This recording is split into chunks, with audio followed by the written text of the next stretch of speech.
of microorganism. Here we will see how the microorganisms are helpful to us. First, in food industry, microorganisms are used in the preparation of curd and cheese. Naturally occurring bacteria called as lactobacillus is naturally found in curd. When a spoonful of curd is added as a starter in a lukewarm milk, then the lactobacillus converts the milk into curd. Lactobacillus and streptococcus are the bacteria which makes the milk sour. They convert the naturally occurring sugar present in the milk known as lactose, converts it into acid which causes curdling of milk, and this lump of curd are then removed from the fluid, are separated from the fluid in order to make cheese. Second, to make bread, yeast is used to make bread in the baking industry. Yeast is added to a mixture from which the bread is to be made. Yeast converts the sugar present in the dough into alcohol and carbon dioxide. The process of conversion of sugar into alcohol is known as fermentation. Louis Pasteur was the scientist who discovered the fermentation process in 1857 for the first time. The bubbles of the carbon dioxide gas, which is released during this process, fills the dough in order to escape from the dough, and thus the dough rises as its volume rises. Thus, the yeast is used in the baking industry for making pastries and cakes also. Some seaweeds are used in China and Japan as food. Agar agar is used to prepare gelatin, ice cream, and jellies. Also, phytoplanktons are used as food for fish. Fungus like mushroom are also used as food worldwide because mushrooms are very rich in protein. Medicine industry to prepare antibiotics. Certain medicines are prepared from the fungi and bacteria. These medicines are known as antibiotics. They kill or stop the growth of the bacteria or disease causing microorganisms known as pathogens.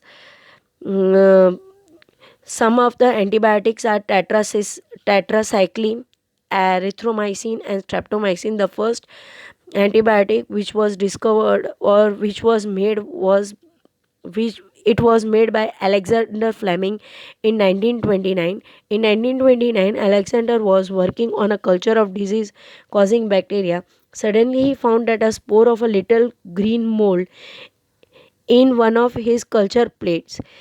He observed that the presence of mold prevented the growth of bacteria. In fact, it also killed many of these bacteria. From this, the mold penicillin was prepared. It has also found that some kind of vitamins can also be obtained from the yeast as well as bacteria. So, vitamin tablets are used to are produced from it. Also, hormone known as insulin, which is used in the treatment of diabetic patient, can also be obtained from certain kind of bacteria. Now, to prepare vaccines, in childhood you might have been injected with the uh, various kinds of vaccines against cholera, tuberculosis, smallpox, hepatitis. This, it can be oral also, or it can be with the help of injection also. Injecting the vaccine is known as vaccination, or it is also known as immunization. Actually, dead or weakened microbes are introduced into our body so that the antibodies can fight against those microbes, and thus our immunity system is built up. Now, the first vaccine was discovered by the Edward Jenner in 1798. On May 14, 1798, Jenner took a fluid from a cowpox blacksture and scratched it in a skin of 8 years old boy called James. A single blister rose up there, but Jenner soon recovered. Again, he uh, inoculated same on July 1st, and then no disease discovered, and this was success. Now, use of microorganism industry for retting fibers, where microorganisms are act on the fiber to separate it from the stalks of fiber crops. Tanning of leather, certain bacteria are help full in tanning of leathers, where they make the leather skin of animals soft and thus they lose their color. That is nothing but tanning of leather. And in retting of fibers, the fibers are kept into water where microorganisms soften these fibers and thus they are getting separated. Now in agriculture, certain microorganisms such as rhizobium and blue green algae. Rhizobium is a bacteria which is found in the nodules of leguminous plants, and blue green algae is a kind of alga. uh, it converts the atmospheric nitrogen into the compounds of nitrogen like nitrates and nitrites, because the atmospheric nitrogen cannot be utilized by plants directly. Now, nitrogen cycle. Nitrogen cycle is the most important concept of this lesson. Here we will learn about nitrogen cycle, how the nitrogen cycle work. About 78% of the nitrogen, atmospheric nitrogen, is present in the atmosphere, free nitrogen. This nitrogen is fixed into the soil. This nitrogen, how it is fixed? It is fixed by two ways. It is fixed by either the blue green algae, or either by the bacteria which converts it into the nitrogenous compounds like nitrates and nitrites. It is also fixed by the lightning. During lightning process, the nitrogen combines with the oxygen to form nitrates, which come in the form of acid rain to the soil. Then the nitrogen compounds from the soil are used by the plants, which are in turn eaten up by the animals. When these animals and plants die, the ammonification process takes place where the bacteria converts the dead and decaying matter into the nitrogenous compounds, which again get mixed to the soil, which get against mixed to the soil. The bacteria's present, the denitrifying bacteria present in the soil, converts these nitrogenous compounds into the free nitrogen, and this nitrogen then is released back to the nitrogen atmosphere. This is how the cycle of nitrogen takes place, and thus the 78% of the nitrogen remains balanced in the atmosphere. Now, the microorganisms are also used in cleaning of environment. How they are used in cleaning of environment? Certain microorganisms like bacteria are used for decomposition of sewage and dead organisms, which convert it into manure. Thus they depollute, they stop the pollution and help depolluting our environment and clean our environment by converting it. Now, harmful microorganisms. How microorganisms are harmful to us? Some microorganism causes disease in plants and animals. Such disease causing microorganisms are known as pathogens.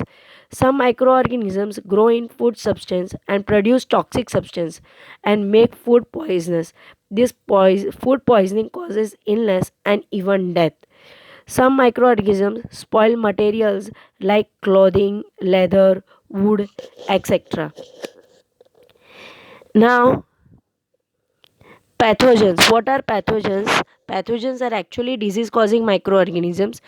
They can enter into our body either through air, water, food, or by the physical contact, or through any kind of insects. The disease which can spread from an infected person to healthy person is called as communicable disease. For example, cholera, common cold, chicken pox, tuberculosis, etc. These are some communicable disease, whereas some are insects, which some insects act as a carrier which carries the microorganisms of diseases from one person to from one part to another part. For example, housefly and female anopheles causes malaria, female aedes mosquito causes dengue fever. Now this is the chart given for some human disease caused by microorganism and some plant disease caused by microorganism. You can see over here the virus diseases caused through the diseases which are caused by the viruses, commonly caused by the viruses, are chickenpox, polio, measles, hepatitis, and so on. Which can, the mode of transmission can be air, or it can be direct contact, or it can be contaminated water. Whereas bacteria causing diseases are tuberculosis, typhoid, cholera, and protozoan disease is malaria. Now, some diseases which are caused in plants are First is citrus canker, which is caused by bacteria, and mode of transmission is air. Now we will talk about food poisoning. What do you mean by food poisoning? When we consume any spoiled food, means when if microorganism grows on the food and we consume that food, then that food get poisoned. And if we eat that food, it can lead to our death. So in order to stop the food poisoning, we need it is important to preserve food.